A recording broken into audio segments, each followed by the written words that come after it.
Hello and welcome to standard 12 physics. This is chapter 3 current electricity. So आज हम यहाँ पे एक्सरसाइज 3.4 सॉल्व करने वाले हैं।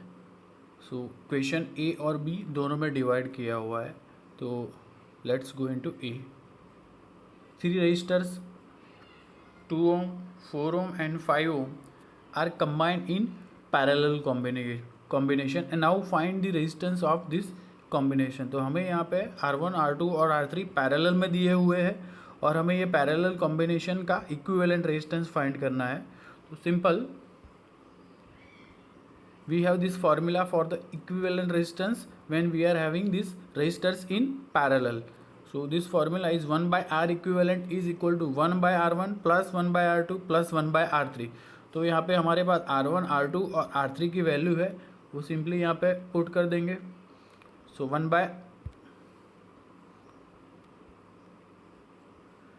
1/2 प्लस 1/4 प्लस 1/5। सो यहाँ पे हम 4 × 5 सो 20, यहाँ पे हम 2 × 5 10 प्लस यहाँ पे 4 × 2 8 divided by 4 × 5 × 2 so 40। So 1 by R equivalent total यहाँ पे 38 डिवाइडेड बाय 40। सो दोनों को यहाँ पे सॉल्व करेंगे। So we will have R equivalent is equal to 20/19 ohm. Now second B को सॉल्व करते हैं।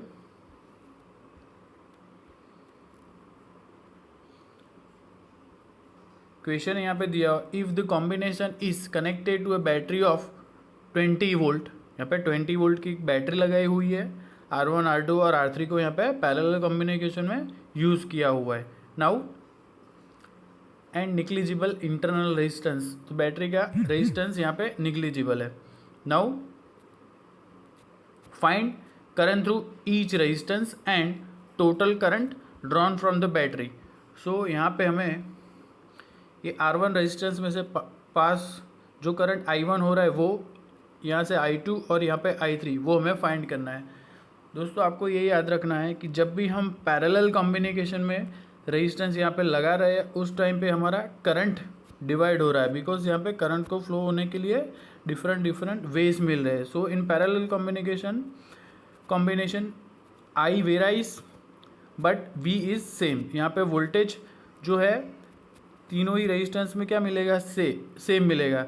ये प्लस टर्मिनल यहाँ का और ये प्लस टर्मिनल सेम वे, ये दूसरा रेजिस्टेंस का प्लस यहाँ पे कनेक्ट है, ये थर्ड रेजिस्टेंस है उसका प्लस यहाँ पे कनेक्टेड है, नेगेटिव भी यहाँ पे कनेक्टेड है। तो ये पैरेलल कॉम्बिनेशन में हमारा वोल्टेज R1 में V मिलेगा, R2 में V and same way R3 में V मिलेगा। सो क्वेश्चन इज कि हमें I1 I2 और I3 फाइंड करना है। So according to ohm's law I is equal to V by R। So V by R1, तो हमें I1 मिल जाएगा 20/2, बैटरी 20 वोल्ट है। So V is equal to 20 divided by R1 so 2। So I1 is equal to 10 ampere. तो यहाँ से जो total current आ रहा है उसमें से 10 एम्पियर यहाँ पे जा रहा है। सो I1 is 10 ampere.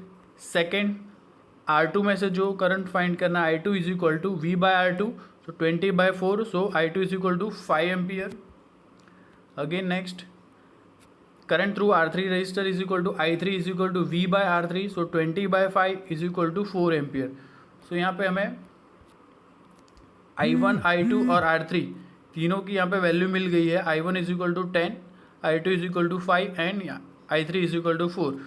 Total current हमें जो फाइंड करना है उसकी दो मेथड है। हमें यहाँ पे जो I1 I2 और I3 जो मिल रहा है, यहाँ पे I1 I2 और I3 वो एक्चुअली क्या है, यहाँ से जो I करंट पास हो रहा है वो तीनों का यहाँ पे समेशन है। So total current I is equal to I1 plus I2 plus I3, so 10 plus 5 plus 4 so 19 ampere. ऐसे भी सॉल्व करते हैं। दूसरी मेथड ये है कि total current I is equal to V divided by total resistance means equivalent resistance. So I is equal to V this 20 divided by R equivalent. R equivalent हमने यहाँ पे फाइंड किया हुआ है विच इज 20/19। यहाँ पे 20/19 यहाँ पे पुट करेंगे तो हमें I is equal to 19 ampere यहाँ पे मिल जाएगा। फिर से एक बार मैं क्वेश्चन रिपीट कर दे रहा हूँ। हमें यहाँ पे ए में इक्विवेलेंट रेजिस्टेंस फाइंड करना था, सो हमारी फॉर्मूला पैरेलल कॉम्बिनेशन में ये है। सेकंड क्वेश्चन में हमें I1, I2 और I3 फाइंड करना था, so I1 is equal to V/R1, I2 is equal to V/R2 and I3 is equal to V/R3। Total current find करना है, so I is equal to I1 plus I2 plus I3 और I is equal to V/R equivalent. ऐसे करके हम यहाँ पे ये दोनों क्वेश्चन सॉल्व हो गए। Thank you for watching video, और अपने सारे दोस्तों के साथ भी ये जरूर शेयर कीजिए। Thank you.